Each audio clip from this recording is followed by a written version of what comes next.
As now we have completed our first part of training and development insight, so now we're moving toward our second part, which is employee satisfaction and performance insight.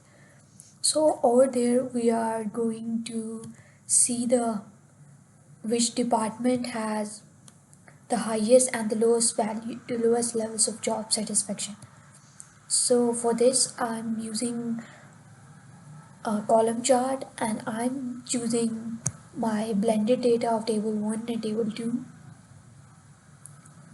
So now I'm choosing department, which is belong from table 1, and I'm choosing job satisfaction for our breakdown dimension, which is belonging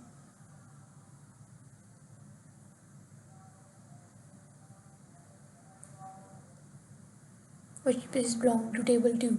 And now I am choosing record count to see the relationship of department with respect to job satisfaction, like which department has highest and which department has lowest job satisfaction levels. So I'm just grabbing my job satisfaction as a first dimension and then department as a breakdown dimension.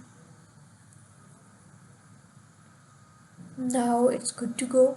Now we'll move towards second part, that is there a correlation between training opportunities and job satisfaction.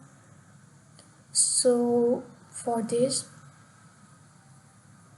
I'm just copying my first visualization and pasting it, and from here I'm changing my dimension to be as training opportunities taken, and job satisfaction. And now I choose a matrix of record count, and I'm selecting all of this from our table 1 and table 2 blended data set, just because job satisfaction belong to table 2 and training opportunities taken is belong to table 1.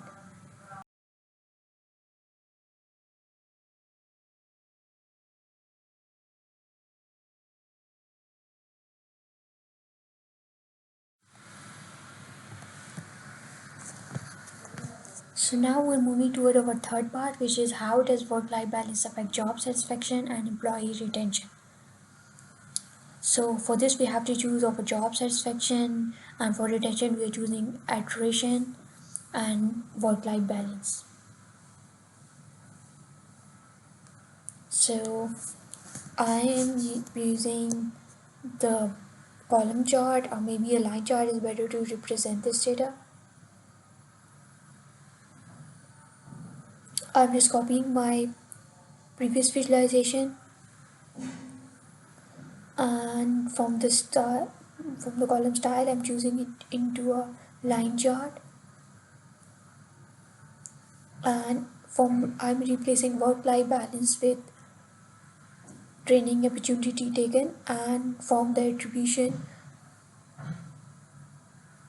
and for the record count I'm choosing iteration, sorry. But as you can see that,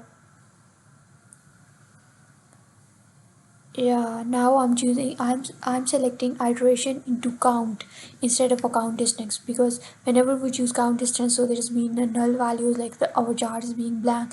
But when we choose a count, so it is representing different kind of values for them. So I'm just now considering my work-life balance as to my dimension, and job satisfaction has to be a breakdown dimension. And I'm choosing the sorting to be as ascending order.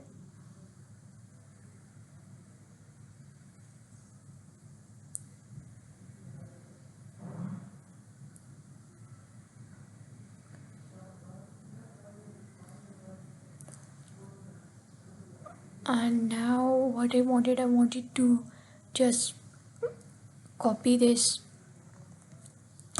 segment title, and then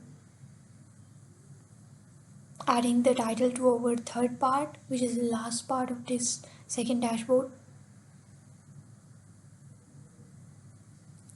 and with this part is final overview.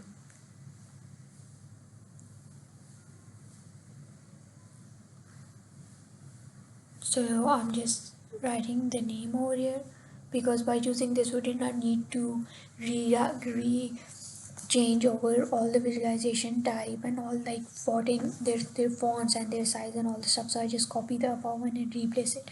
Now in overall employee experience inside, we have which combination of factors like job role, age group, work life balance contribute most to highest employee satisfaction. So to represent this, I am choosing a pivot table to represent my data,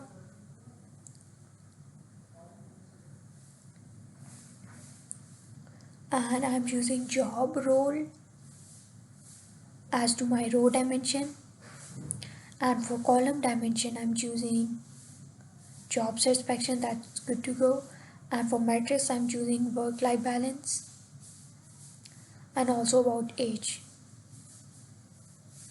And now I'm choosing their aggregation type, which do as average instead of a sum.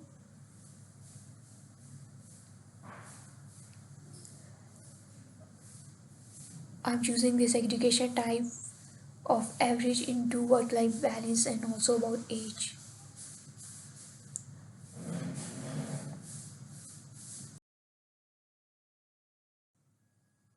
Now I'm just rearranging its size. Now for second part question, or the last question of this dashboard, is what is the average tenure of an employee based on their job role and department, and how does they relate to iteration. So for this I'm going to choose a column chart, and firstly I'm moving toward the job role relationship with the people who are staying longer in the company. So for this I'm choosing dimensions to be as job role and iteration to be as a breakdown dimension. And for the matrix I'm choosing the average times someone stays at the company, which is the matrix of years at company, and I'm choosing it aggregation type 2 as average. So this will tell us about the average time a different kind of job role being stay in the company, and what is their iteration. It is their iteration is a true and false, like true mean that how long they will stay and false mean that they will leave. And now I'm changing my dimension toward the department to see the same result in on base of the department.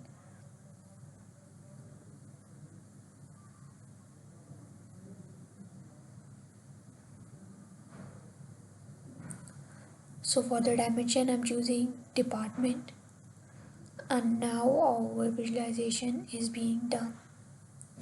So when you make a mouse toward the chart, it's represent all the stuff, all the data. So this is our final dashboard, like the second dashboard is being completed.